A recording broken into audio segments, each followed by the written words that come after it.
Isang bank manager ang nagtaka at nagduda sa isang lola dahil palagi ito nagwi-withdraw ng 3 milyon kada linggo. Tanong ng bank manager, "Lola, bakit po linggo-linggo kayo nagwi-withdraw ng pera?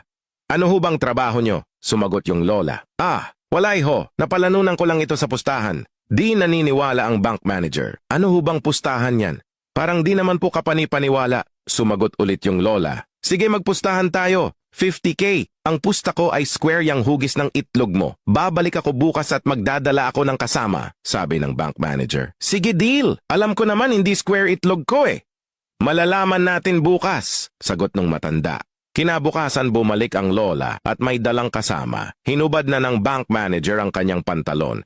At hindi hugis square ang itlog nito kaya binigyan ng lola ng 50K ang manager. Sabi ng bank manager, "Paano ho kayo nagkakapera dun, talo naman kayo?" Bumulong yung lola, "May pustahan din kami nitong kasama ko. Sa halagang 500K, ipapakita mo ang itlog mo sa amin."